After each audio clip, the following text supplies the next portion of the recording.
Welcome back, everyone, to Bookish Dives. We're here again to, really dig deep into books that capture something essential about right now. We've had a couple of great dives already, and I'm particularly excited for today's. We're tackling that really defining, sometimes chaotic shift from your 20s into your 30s. Our focus today is Bridget Hustwaite's book, Figuring Out 30. It actually grew out of her super popular podcast, which feels fitting. And our mission really is to pull out the key knowledge, maybe some comfort, and sort of a survival guide for anyone navigating this time, the expectations, the confusion, and hopefully the clarity that comes later. Yeah, and this is such a useful shortcut for you, the listener, whether you're heading towards 30 or maybe you're right in the middle of that whirlwind.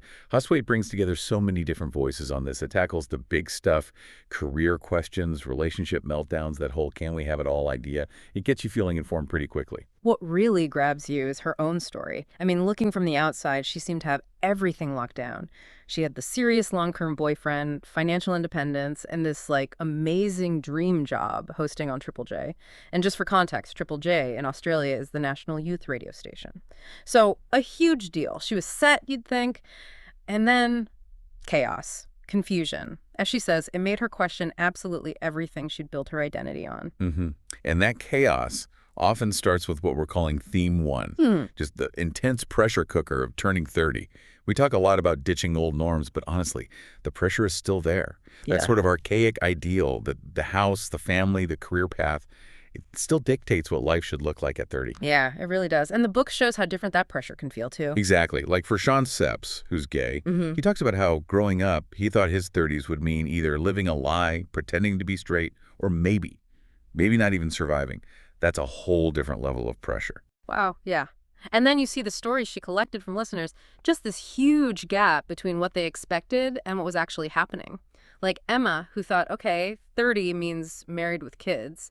Reality, still single, living in a share house. Right. Or Kate expected marriage, 2 kids. Instead, she's engaged, but also unhappy at work, dealing with endometriosis, and had suffered a miscarriage. These are really tough realities. It's not just small shifts in plans. It's like grieving a whole life you thought you were meant to have by that birthday. That's exactly it. And that's the core lesson Hustwaite tries to unpack.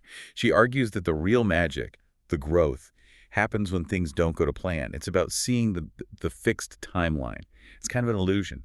And big opportunities often come from what feels like, total failure at first. But getting there takes work. Okay, speaking of failure and doing the work, that leads us right into her own major turning point. Theme 2, the big breakup. Just 6 weeks before turning 30, her long-term boyfriend, Mark, dumped her. And this is where you really see why heartbreak hits differently at this age. It's not just the emotional pain, which is massive, of course. It's the logistics. Suddenly, you're dividing up an entire house, everything you bought together. They had to break a brand new lease they'd literally just signed, 3 weeks before. Oh, wow. 3 weeks. Yeah. And then unraveling 5 years of habits, routines, shared holidays, future plans. The stakes are just so much higher. It's this administrative nightmare on top of the emotional devastation. The book shares this one anecdote that just perfectly captures that compounded stress. She gets this message from Mark, congratulating her on her book, but also apologizing again for the breakup mess. And on the same day, she gets another text. Have you heard about Michael Gudinski? And she finds out that Gudinski, who is basically the most powerful figure in Australian music and a huge supporter of her career, had died suddenly. Just unimaginable. That double blow, personal rejection, professional shock all at once. So how does the book say you even begin to process that level of just emotional overload? Well, she found it forced a kind of reset. A really tough one, obviously. The breakup felt like utter failure initially. But looking back, she had this breakthrough realization. She admitted she probably wouldn't have ended it herself, even though she knew deep down it wasn't right. She said she was unable to take that leap. So being pushed, essentially, force open this space, this canvas for self-discovery, as she puts it. Okay, but isn't there a risk that sounds a bit like post hoc rationalization? The big breakup became the big breakthrough. Is that real clarity or just making unbearable pain sound meaningful later on? That's a fair question. And the book is pretty honest about it. The initial phase, pure agony, no question. The clarity came much, much later after a lot of hard work rebuilding. She stresses that the growth came from facing her own lack of agency in the relationship. She wasn't being fully authentic. Right. So the universe, or maybe Mark in this case, forced her hand. The growth isn't about loving the pain, it's about using the vacuum it created to build something new. Using the vacuum. I like that. Okay, so navigating this vacuum, she finds comfort somewhere kind of unexpected. Which brings us to theme 3, finding a name for the chaos. The Saturn return? Ah yes, Saturn return. It's definitely become part of the cultural conversation about this age, hasn't it? Basically, astrologically speaking, it's when the planet Saturn gets back to the exact spot in the sky it was when you were born. This usually happens somewhere between age 27 and 30, and the whole period lasts about 2.5, 3 years. Right.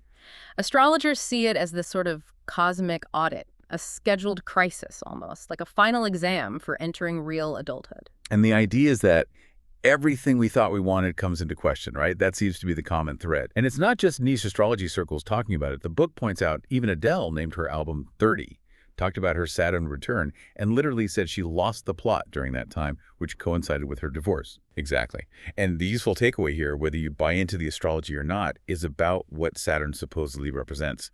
Structure, hard work, discipline. The theory goes, if you've been kind of ignoring important lessons or necessary changes in the years leading up to it, the 7-year cycles, then Saturn return can come and kick you in the pants, basically. Okay, a cosmic kick. Yeah. The chaos isn't random, supposedly. It's meant to smash those old, maybe immature attachments, get rid of illusions, and force you to claim your own authority, agency, and power. So stop waiting for someone else to fix things, essentially. Build your own structure. That's a good way to put it. Which connects perfectly to theme 4, reevaluating professional identity. Because Hustwaite had the structure, right? The dream job on national radio. But she started feeling really restless, like she'd hit a ceiling. She tried pitching new ideas, ways to grow, but felt management wasn't really hearing her. The dream job wasn't feeding the dream anymore. And this conflict, ambition versus personal fulfillment or just bandwidth, she frames it using this really neat mental model, the 4-burner theory. Oh yeah, I like this part. It's simple but powerful. Imagine your life is a stovetop with 4 burners: family, friends, health, and work. The theory is you only have so much energy, so much heat. If you want one burner blazing hot, say, really excelling at work, you absolutely have to turn down the flame on one or more of the others. Right. You can't have all 4 burners on full blast indefinitely. Exactly. It totally cuts through that myth, especially aimed at women, that you can have it all at the same time at maximum intensity. It forces you to be honest about trade-offs. So if you're pouring everything into work, maybe your social life, friends, takes a hit, or you're not getting to the gym as much. Precisely. It forces a kind of brutal honesty. It's kind of liberating, but also daunting. How did she apply it? How did she figure out which burner to turn down? Well, the decision point really came when she realized she was stagnating. A friend asked her this killer question: what's scarier, staying on for another year or leaving? And that just clicked for her.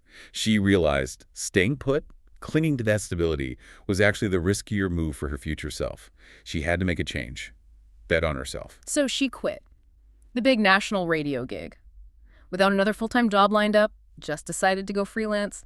That takes guts, especially when your identity is so tied to that job title. Huge guts. But it paid off massively. Yeah. Because she created that space, that vacuum again. Almost immediately, she started getting different, arguably better opportunities hosting big TV events like the Channel 9 Red Carpet, landing global brand deals, and crucially, having the headspace to write this very book. Wow.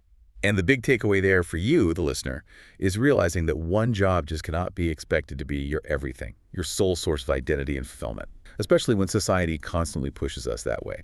Think about the first question everyone asks when they meet someone new. So what do you do? Yeah, it's automatic. It is.